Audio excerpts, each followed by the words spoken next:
Les arts d'aujourd'hui, c'est un peu comme à l'époque préhistorique.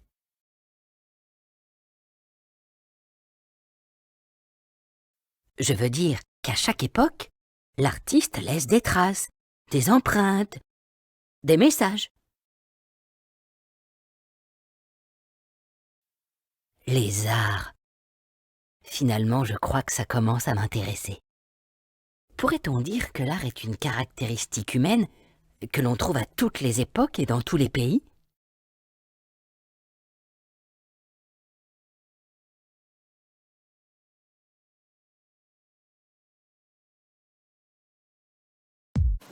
C'est un musée qui vous présente les arts de la préhistoire jusqu'à nos jours. C'est un musée extraordinaire.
Dans ce musée, nous allons voir des peintures, comme ceci. Tout simplement. L'art, ça sert à réveiller des émotions, d'accord? L'art, c'est quelque chose qui rend des choses jolies. Par exemple, ici, regardez. Et bien moi, ça, je trouve ça super beau. C'est de l'art aussi, d'accord? C'est une forme d'art, ceci. N'est-ce pas? Ça aussi. C'est de l'art aussi, d'accord? C'est des petites touches de couleurs comme ceci, qui veulent dire quelque chose, qui ont une signification. Pas forcément pour nous qui regardons, mais pour la personne qui l'a faite, ça veut dire quelque chose. Tous ces points de couleur, ça veut dire quelque chose, d'accord? Donc l'art, ça a une signification, l'art, ça désigne quelque chose, et l'art, ça réveille une émotion pour celui qui regarde une œuvre d'art. D'accord? C'est ça le but de l'art. Le but de l'art, c'est de réveiller des émotions, et de fabriquer des émotions chez les gens. Mais par contre, est-ce que nous sommes tous pareils? Nous sommes tous différents, d'accord? Nous avons tous une sensibilité différente, d'accord? Donc il y a des choses, moi peut-être, qui vont me faire pleurer, vous qui vont vous faire rire. Pour la même chose, moi je vais vous trouver ça très moche, et vous allez trouver ça très joli. Pourquoi? Parce qu'on est tous différents, on n'a pas la même sensibilité, d'accord? Et on n'a pas le même point de vue. Tous, si on regarde tous la même chose, on va la décrire de manière différente. On va la décrire avec ce que l'on a à l'intérieur, avec notre sensibilité. D'accord? Et l'art, ça sert à ça. L'art, ça sert à réveiller ce qu'il y a en nous. D'accord? Et à l'aider à s'exprimer. Il s'agit de portraits. C'est le même modèle, cette femme. Elle a servi de modèle à 4 artistes différents qui devaient faire son portrait.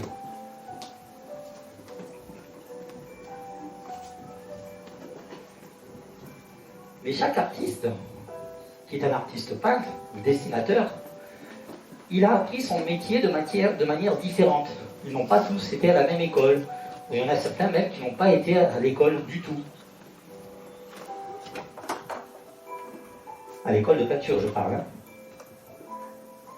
Et certains représentent cette femme d'une manière qui lui est propre. Il y en a qui sont s'appliquer à faire des contours, et il y en a qui vont mettre des touches comme ceci, des touches de couleur.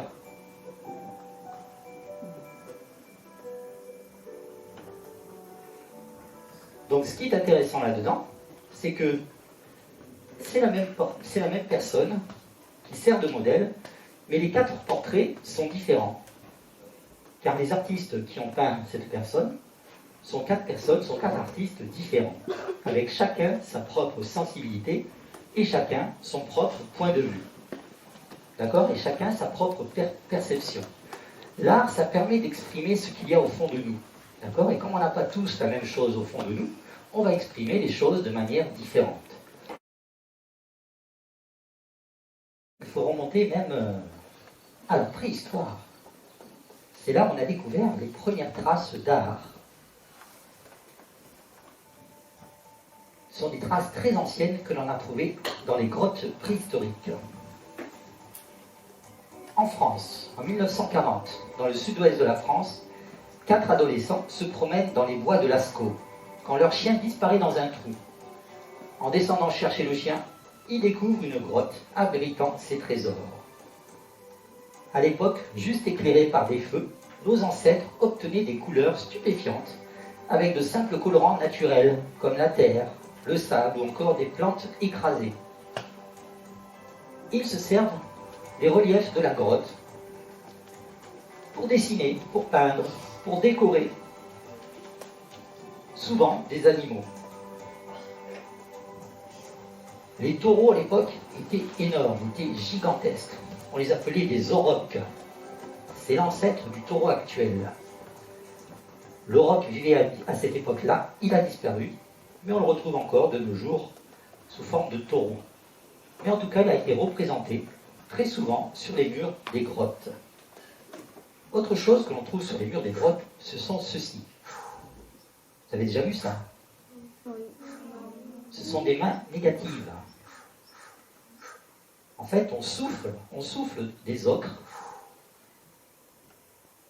Et ça, par contre, c'est une main positive. Vous savez la différence entre les deux? Main négative et main positive? Oui? Il y en a une qui est un peu plus tournée que l'autre est droite. Non, c'est pas ça, c'est pas la même technique. Oui? C'est que là, elle de gauche, elle est noire, du coup elle est négative, elle de droite, elle est rouge, du coup c'est plutôt positif. Ça pourrait être ça. En fait, une des deux, je ne sais jamais laquelle, je pense que la main négative, on pose la main sur quelque chose qui est peint, on retire la main, il reste la trace. L'autre, en fait, on se peint la main et on pose sur une paroi qui est blanche. On enlève la main, il reste la trace de la main. C'est main positive ou main négative. D'accord? Une des deux, la différence. Mais ces mains, on les retrouve dans beaucoup de grottes, notamment les grottes de Lascaux. Et par contre, les chercheurs, les archéologues qui ont découvert ceci, se posent des questions. Ils ne savent pas ce que ça signifie, ça, toutes ces mains. Alors à votre avis, vous, ça veut dire quoi ça, toutes ces mains? C'est un signe, C'est un signe de quoi? qu'ils étaient là avant. Possible, ouais. Coucou, je suis là. Oui? Une forêt. Une forêt? Oui, ça pourrait être une forêt, ouais. Un signe pour dire que c'était une forêt. Ils ne savaient pas, tu sais, quand là, nous, on vit à notre époque, on ne sait pas si dans 1 million d'années, on va être découvert, et à notre époque, on ne sait pas. D'accord? Pour dire que avant c'était comme ça, la peinture avec une histoire. Ouais. C'est pour dire que c'était la maison. Ah ouais, c'est pour dire, c'est chez moi ici. Ça aussi, je fais historique dans le jardin. Ça veut dire, salut mon pote, c'est un tchèque peut-être. Tchèque. Non?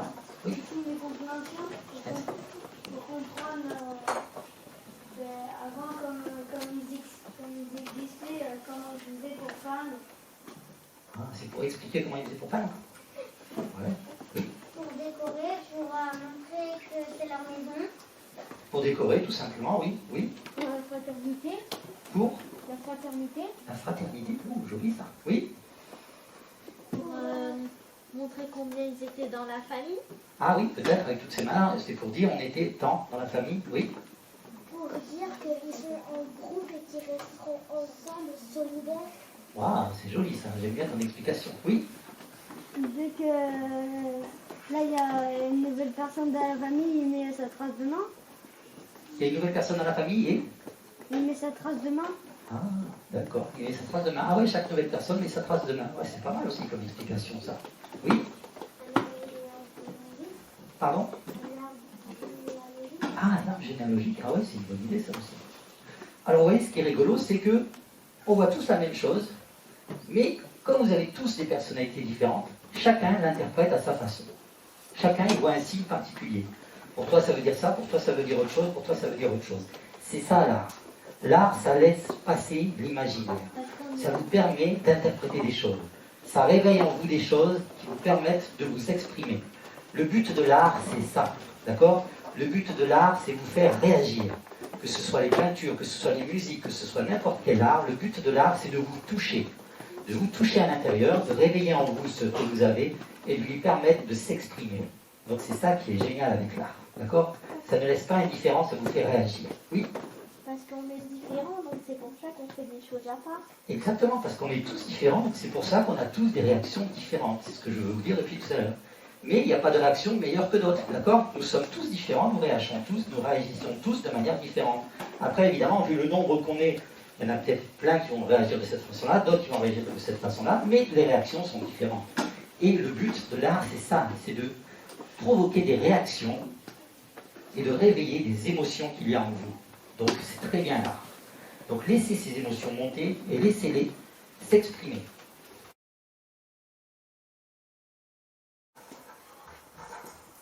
Dans la chapelle. Et regardez comment il travaille. Vous voyez tous ces petits trous là? Peut-être vous avez déjà fait ce genre de choses là, non? Il y a des dessins qui existent, je sais, il y a des dessins qui existent, en fait, où on relie tous les petits points entre eux. Vous avez jamais fait ça? Si. Il y a des modèles où il y a des lettres, où il y a des chiffres, et vous devez relier les chiffres entre eux. C'est un nom, ça, je ne sais plus comment ça s'appelle. Enfin bref, je sais que ça existe en tout cas. Oui, tout à fait, tu relis les chiffres. Voilà, tu relis les chiffres entre eux, de 1 jusqu'à 10 par exemple, puis finalement ça fait une forme. Et en fait, c'est un peu ce que fait Michel-Ange ici, en fait. Vous voyez, ici, il a fait les contours du personnage, il fait des petits trous ici, et vous allez voir ce qu'il va faire après avec ça. Il trouve les feuilles, il trouve les papiers, et ensuite, il applique un enduit, une pâte fraîche. Une pâte fraîche, c'est de là que vient le mot fresque, en fait. Et ensuite, il tapote comme ça, et qu'est-ce qui va ressortir, simplement? Tous les petits trous, vous voyez, qu'il avait fait. Vous voyez le truc? Sa technique? Voilà, vous voyez sa technique comme elle est particulière? Il n'a pas peint en fait directement sur le plafond de la chapelle Sixtine. Il est passé par cette technique-là. En fait, vous voyez, pour réaliser une œuvre d'art, il faut maîtriser une technique. Et lui, sa technique, elle est là, en fait. Et ensuite, il relie tous ces petits points entre eux. Nous sommes donc au Moyen-Âge. Là, je fais une pause parce que ce tableau-là est réalisé par un artiste peintre qui s'appelle Botticelli. Ce tableau-là s'appelle l'Annonciation. L'Annonciation, en fait, c'est l'ange Gabriel, que vous voyez ici, qui va annoncer à Marie qu'elle va être maman, d'accord? Qu'elle porte Jésus, en fait. Et ce tableau-là a une particularité, et c'était une innovation pour l'époque, en fait. Qu'est-ce que vous voyez de particulier dans ce tableau-là?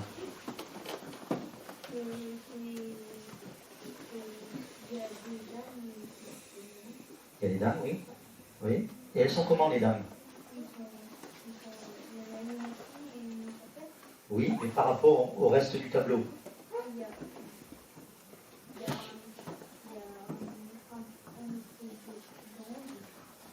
Oui, mais c'est pas ça que je veux dire, oui. D'accord, tu ne vois pas sur le tableau, ça c'est en Italie. Oui.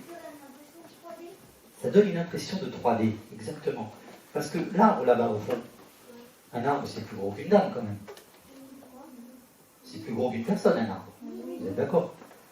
Et le château que l'on voit là-bas au fond, normalement c'est beaucoup plus gros qu'une personne. Ok? Alors justement, cette impression de 3D qu'a voulu donner là Botticelli, en fait, c'est de mettre les personnages principaux, donc les deux dames en avant, en personnage le plus important, donc très gros sur le dessin, et là-bas au fond, de plus en plus petit.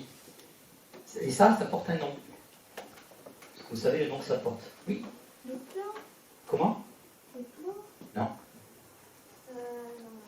C'est lui qui a inventé cette technique-là. Non. Ça s'appelle la perspective. La perspective, ça donne cet effet de profondeur, en fait. Vous voyez qu'ici, c'est très gros, et que là-bas, au fond, c'est très fin. En fait, il y a une ligne de fuite qui nous permet de peindre là-bas un château qui est tout petit. Donc, ce château qui est tout petit, ça donne l'impression de quoi? Qu'il est proche ou qu'il est loin? qu'il est très loin en fait. D'accord? Le fait d'avoir peint ça tout petit, ça donne une impression qu'il est très loin et que le personnage devant sont vraiment ici, sont vraiment très proches. D'accord? Et en fait, il aurait très bien pu faire le contraire, faire des personnages tout petits, et puis là-bas, un gros château, n'est-ce pas? Et là, c'est lui qui a inventé cette perspective. Et ça va changer complètement les façons de voir les choses, d'accord? Ça va ouvrir une autre possibilité dans la manière de représenter les choses, et la manière de peindre. Un autre regard célèbre ici. Vous connaissez ce regard? Oui, je sais. C'est quoi? C'est la Joconde. Ah, et c'est qui a fait la Joconde? C'est ah, je sais plus. Oui. Leonardo da Vinci. Léonard de Vinci, tout à fait. Et bien celui-là, eh bien, c'est pas la Joconde. Et non, c'est pas la Joconde. Ah, c'était un piège. Ce tableau, en fait, par contre, c'est effectivement Léonard de Vinci qui l'a peint. Mais ça s'appelle la Belle Ferronnière. Ça s'appelle la Belle Ferronnière. C'est un autre tableau de Léonard de Vinci. Par contre, on peut penser que le modèle, effectivement, ça se trouve, c'était le même pour la Joconde, ou pour celui-ci. D'accord? Oui, de manière différente, ou pas de manière différente. Parce que là, voici la Joconde. On reconnaît les mains, comme ceci, n'est-ce pas? Mais le visage, il est pareil, il a quelques petits... Et le visage qui est très particulier, ici. La Joconde. En fait, c'est tout petit comme tableau, la Joconde. Je ne sais pas si vous l'avez déjà vu. Vous l'avez déjà vu, la Joconde? Vous avez l'occasion de le voir au musée du Louvre à Paris. C'est un des tableaux les plus célèbres au monde. Le regard de la Joconde a traversé les siècles. Voici un autre exemple d'éléments artistiques où l'esthétique et le beau vont devenir grandioses avec la construction du château de Versailles. Ce château, la résidence des rois, notamment Louis XVI, Louis XIV, que voici, qui est à l'origine de la Galerie des Glaces. Et écoutez ce que va dire le roi. Écoutez comment il s'exprime. Personne n'en croit ses yeux. Tout le monde pense rêver. C'est que madame, en quelque endroit du monde, cette galerie n'est en rien comparable. Vous avez entendu ce qu'a dit le roi? C'est que madame, en quelque endroit du monde, cette galerie n'est en rien comparable. Qu'est-ce que ça veut dire, ça? Ça veut dire que la galerie, elle n'est pas pareille. Oui. Ça veut dire que la galerie, elle est incomparable avec le château. Pas que le château, avec n'importe quel endroit dans le monde, oui. Elle est unique au monde, exactement, ça veut dire ça. Et lui, il a dit à sa manière, il l'a exprimé avec ses mots à lui, il l'a exprimé avec beaucoup de poésie, surtout, la poésie. En fait, le langage parlé devient aussi une forme d'art, d'accord? Une forme d'art, des langages parlés. Vous en connaissez, des formes d'art, de langage parlé? À part les poésies? Les chants, Le chant, et oui, tout simplement, le chant. Les poèmes, le chant. Non, quand tu parles quand tu es en colère, c'est pas. Tu peux l'exprimer de manière poétique, mais c'est pas une forme d'art. La poésie, oui, autre chose. Je suis sûr que vous en apprenez peut-être à l'école, je ne sais pas si ça s'apprend encore maintenant. Des fables. Vous en connaissez des fables? Non? Si? Tu connais quoi comme fable? Tu connais ou pas? une fable qui s'appelle Le Corbeau et le Renard. Tu connais le Corbeau et le Renard? Oui. Viens.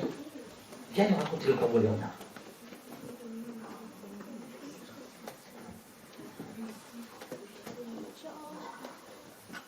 C'est génial, tu connais le Corbeau et le Renard. Vous savez que moi aussi j'apprenais ça quand j'étais petit à l'école. Le Corbeau et le Renard.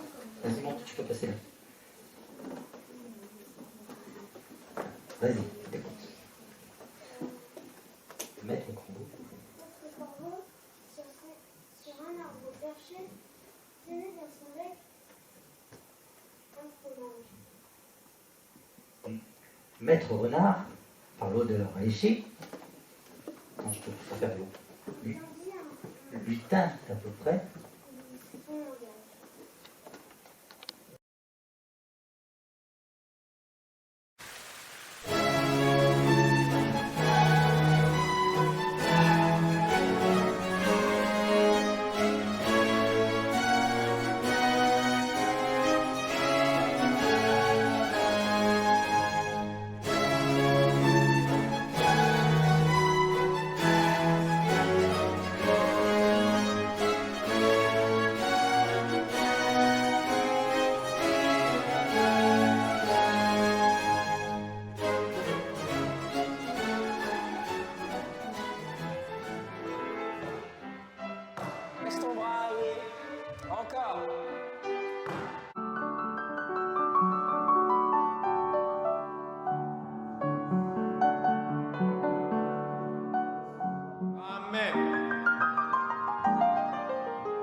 J'aime la danse parce que quand on danse, on a quelque chose qui brille à l'intérieur de soi et qui nous fait continuer toujours.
Ce sont des peintures impressionnistes de Claude Monet. Moi, je trouve cela beau. Simplement beau.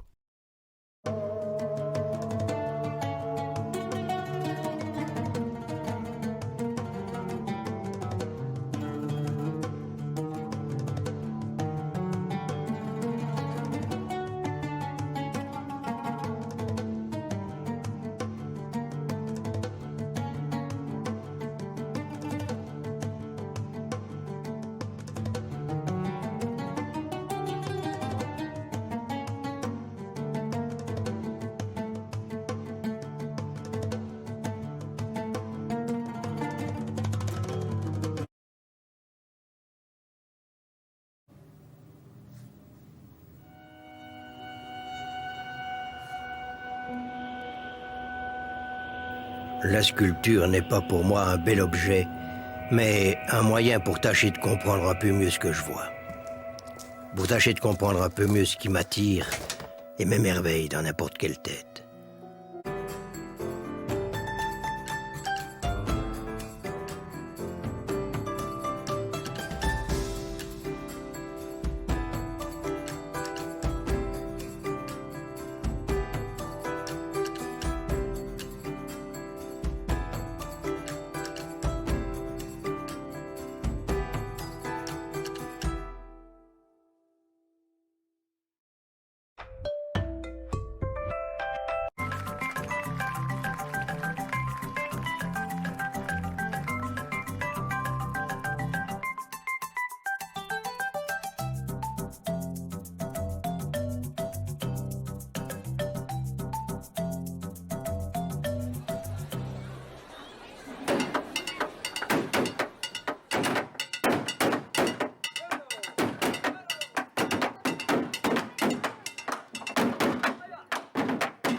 notre jeu, c'est quand même de s'emparer de petits espaces urbains qui sont négligés pour les transformer, si possible, en quelque chose de mieux, sinon en œuvre d'art, qui soit appréciée par tous. Et le monde agit sur ta peinture puisque ce que tu laisses derrière toi ensuite, un tagueur passera, elle voudra être sur la photo, écrira son nom à côté de mon portrait. Un colleur d'autocollants pour déménageurs passera, collera son autocollant sur mon portrait parce qu'il s'en fout. Quelqu'un d'autre voudra prendre une photo, enlèvera l'autocollant. Et c'est ça le street art. C'est ce qui échappe à ton contrôle, c'est ce que la ville fait de ton œuvre.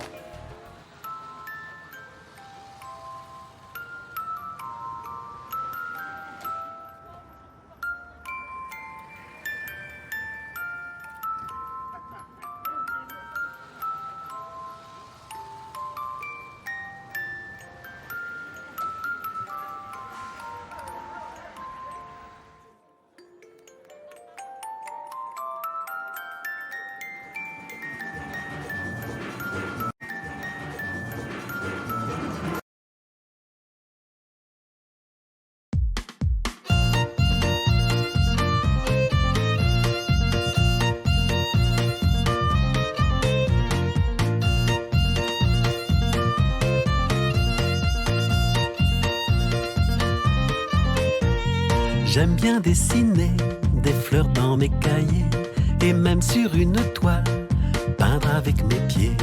J'aime bien dessiner des fleurs dans mes cahiers et même sur une toile, peindre avec mes pieds. Que c'est bon d'inventer, d'imaginer, de bâtir, de chanter, de danser, que c'est du plaisir.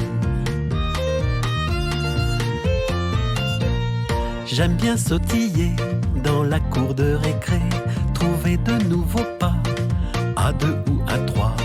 J'aime bien sautiller dans la cour de récré, trouver de nouveaux pas, à deux ou à trois. Que c'est bon d'inventer, d'imaginer, de bâtir, de chanter, de danser, créer c'est du plaisir. J'aime bien composer des airs sur mon violon, écrire et fredonner toutes sortes de chansons. J'aime bien composer des airs sur mon violon, écrire et fredonner toutes sortes de chansons.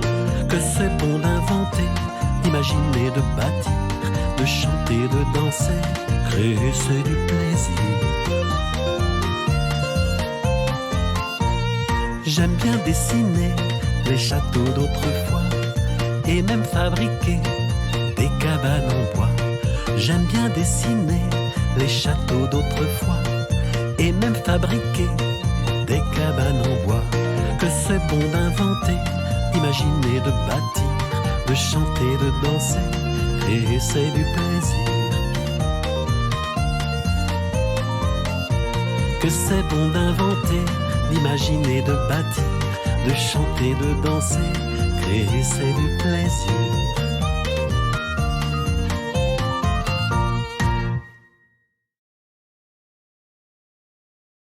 Alors là, vraiment merci. Vous avez bien fait de m'inviter dans ce musée. Désormais, je vais regarder l'art autrement. Au revoir les amis.